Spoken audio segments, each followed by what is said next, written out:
Queen மேரி இது ஏன் வந்து ரொம்ப வாண்டட் ஷிப்பாக இருக்குன்னு சொல்லிட்டு தான் இந்த வீடியோவில் நீங்கள் இந்த கதையை கேட்டு தெரிஞ்சுக்க போகிறீங்க. குயின் மேரிக்கு அப்புறம் இதை வந்து பேரிடுறாங்க. டைட்டானிக்கோட 2 மடங்கு பெரிய ஷிப்பாக இருக்குது.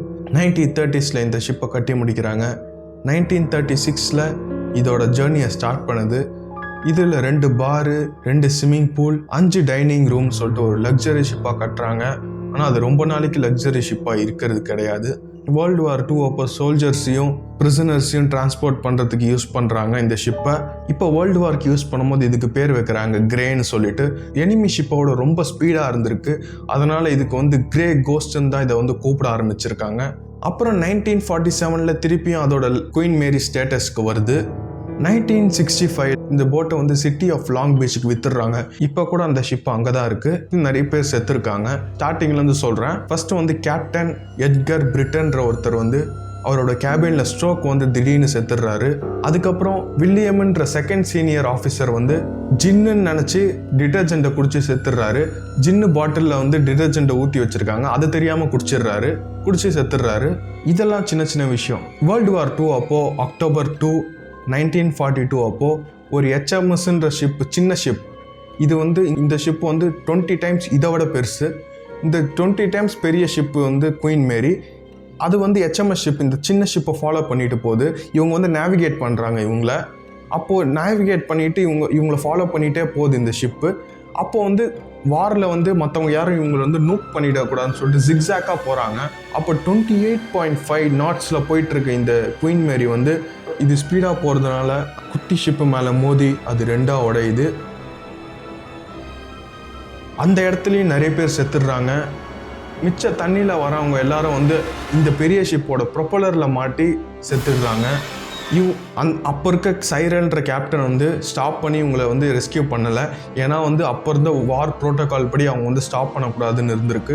அதனால் அவர் அப்படியே போயிடுறாரு. ஆனால் ரிப்போர்ட் பண்ணிடுறாரு பிரிட்டிஷ்கிட்ட. பிரிட்டிஷர்ஸ் எல்லாரும் வந்து ரெஸ்கியூ பண்ணுறதுக்கு வரும்போது அப்போ அது ரொம்ப லேட்டாக இருக்குது.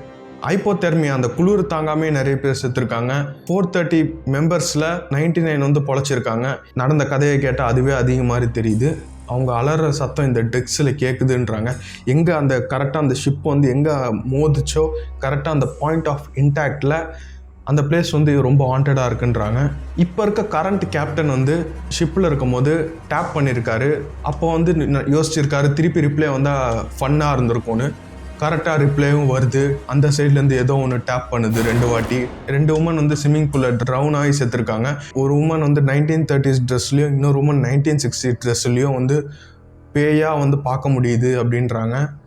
அப்புறம் ஒரு சின்ன பையன் இந்த ஸ்விம்மிங் பூல் ஏரியாவை அவன் வந்து ஆன் பண்ணிகிட்ருக்கான். கூடயே இந்த ஏரியாவில் வந்து ஒரு சின்ன பொண்ணு ஜாக்கின்ற பொண்ணு வந்து ஆன் பண்ணிகிட்ருக்கு. வேர்ல்டு வார் II அப்போது ஆஸ்திரேலியன் சோல்ஜர்ஸ் வந்து அங்கே இருக்க செஃப்பை வந்து அவனில் போட்டு உயிரோடு இடிச்சிருக்காங்க. அவரோட அலற சத்தம் இன்னும் கேட்குதுன்றாங்க. இது மட்டும் இல்லாமல் 18 வயசு இருக்க ஒரு க்ரூ மெம்பர் வந்து ஒர்க் பண்ணிகிட்டு இருக்கும்போது ஒரு டோர் நம்பர் 13ன்ற டோர் நம்பர் க்ரஷ் பண்ணி செத்துருக்காரு. 13ன்றது வந்து ஆல்ரெடி ஒரு ஃபாரினில் வந்து ஒரு பேட் லக், ஒரு கர்ஸ், ஒரு ஆண்டட் நம்பர். அந்த 13ன்ற நம்பரு எல்லா நம்பரும் விட்டுட்டு டோர் நம்பர் 13ல நடந்திருக்கு. மோஸ்ட் ஆண்டட் பிளேஸ் வந்து இந்த ஷிப்பில் வந்து மோஸ்ட்டாக வந்து இன்ஜின் ரூம், அதுக்கப்புறம் ப்ரொப்பலர் ரூம், கூடிய ஐசோலேஷன் வார்டு. எந்த டிசீஸ்னே தெரியாமல் சிக்க ஆகிறவங்களும் இந்த இடத்துல தான் போடுறாங்க. அந்த இடமும் ஆண்டட் பிளேஸாக மாறுது. எல்லா ரூமோட மோஸ்ட் ஆண்டட் ரூம் B340. இந்த ரூமில் தங்குறவங்களுக்கு என்னென்ன மர்மமாக தெரியாமல் சாவறாங்க. மர்மமாக சில காயங்கள் படுது. இதனால் 25 வருஷம் இந்த ரூமில் யாரையுமே தங்க விடலை. இங்கே போய் இப்போ கூட தங்கலாம், இந்த ஷிப்பில் போய் தங்கலாம், சுற்றி பார்க்கலாம். மோஸ்ட்டாக போகிறது வந்து யூடியூபர்ஸ் தான் போகிறாங்க.